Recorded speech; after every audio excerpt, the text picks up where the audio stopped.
Hello again. So let's start lesson 2 today. It's going to be about IELTS listening, and there will be several parts for this section. So this is the part 1. Here is the short overview of today's lesson. First of all, we'll discuss general facts for IELTS listening. Second, we will look at each section briefly. Third, I'll give you some skills, general skills for listening IELTS. The next one, there will be several techniques which you can apply during the listening test. And the last one, there will be practice for section 1. Okay, here we have 5 facts that is generally applied for all the sections. So the first fact, in total there will be about 30 minutes for audio listening, but there's gonna be extra time for you to read the questions, to check the answers, and at the end of the all 4 sections you will have time 10 minutes to transfer your answers to the answer sheet. So during the listening, don't bother yourself by copying the words into the answer sheet. You'll have plenty of time to do it during your 10 minutes. Fact number 2 is there are 40 questions in total. Fact 3, you'll hear each section only one time. So it's not like at our schools, you're not going to hear it 2 times or 3 times. So you have only one chance to catch it and get the answer. So during the exam, try to be maximum focused on what you're listening and on to questions. Fact 4, any spelling mistake is counted.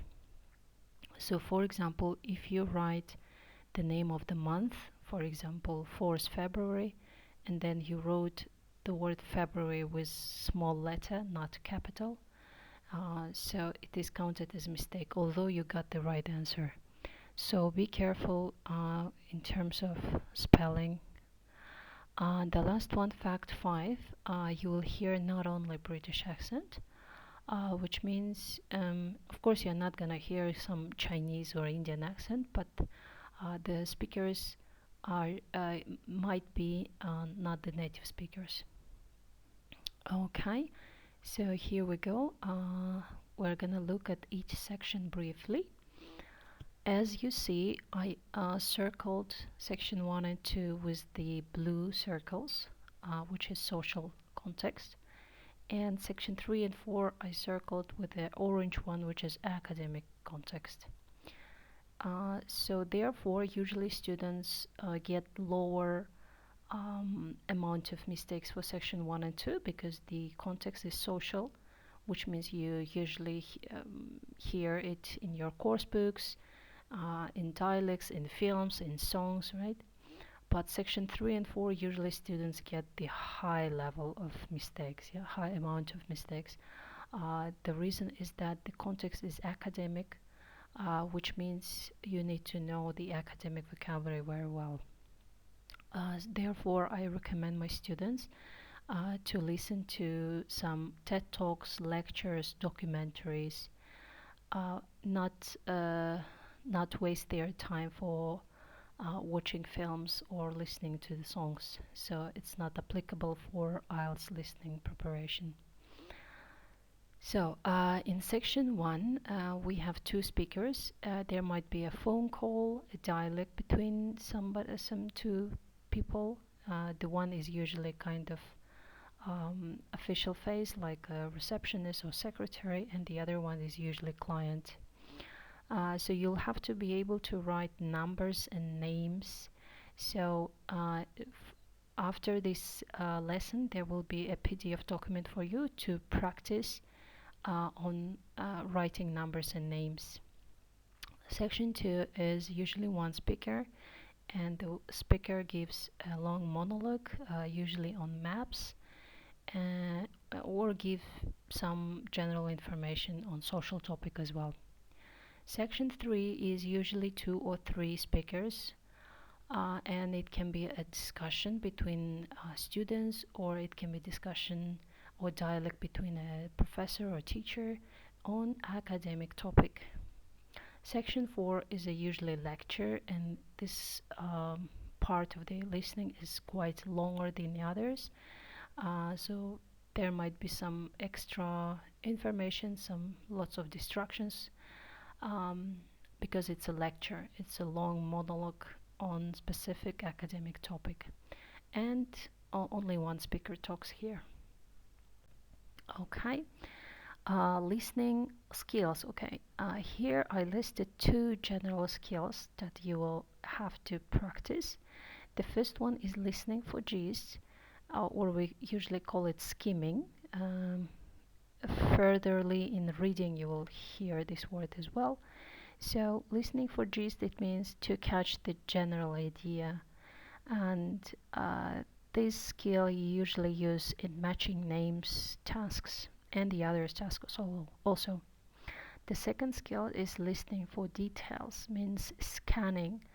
So let's imagine that you are scanning the document.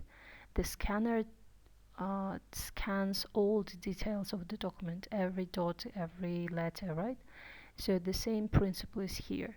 When you listen, you have to catch some details. So usually in listening, IELTS listening task, most of the times you will need this skill exactly to catch some details.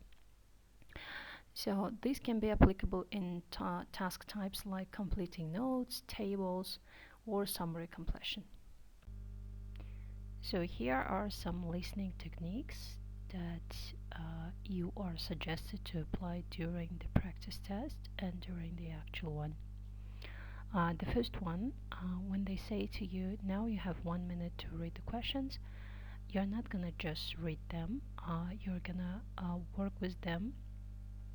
The first thing you have to do is underline the keywords, not only of the questions but the task as well. Number two, the second step is you have to think of synonyms for each underlined keyword. So it is advisable to come up with at least two synonyms for each word you have underlined. The third one, you'll have to look at those gaps and um, make predictions. And the one more technique that you can use, and it usually comes with the practice, is that taking notes while listening.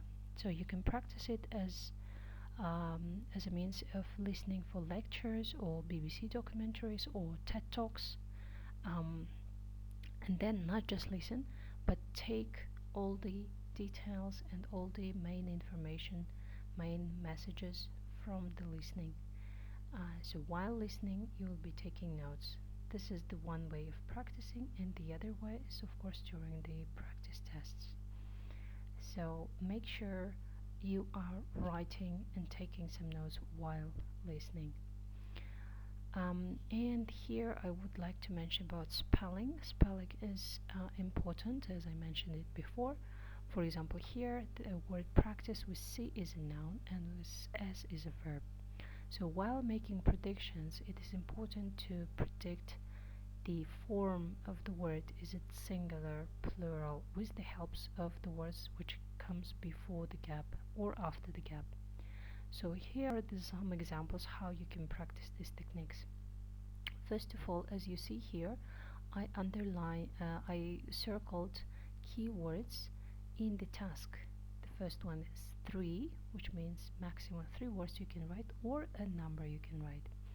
And also, I would like to mention here that, for example, 3.5, let's say 3.5 pounds, consider it as one number. And then the phone number, like 0076943523, is considered also as one number too. So the next thing, I underlined the keyword on the questions or on the notes itself, and also I come up with the synonyms in my mind. For example, the town can be the place, the word place.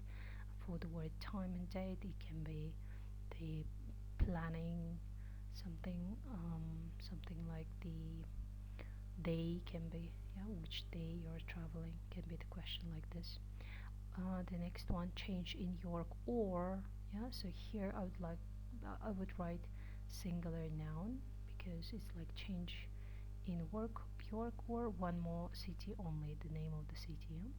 Here, on the other hand, on for, I would mention it as a plural noun because here we have the word stops before with s, and after the gap we have the word times, which also indicates the plural noun, or it can be a number. So here I write down, I underline the keyword, I think of the synonym for each, and I also made a predictions. So one more practice of how you can apply those techniques for section 1.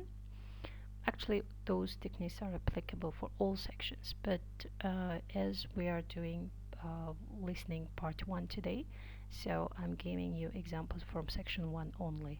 In a previous slide there was a note, and in this slide it is a table.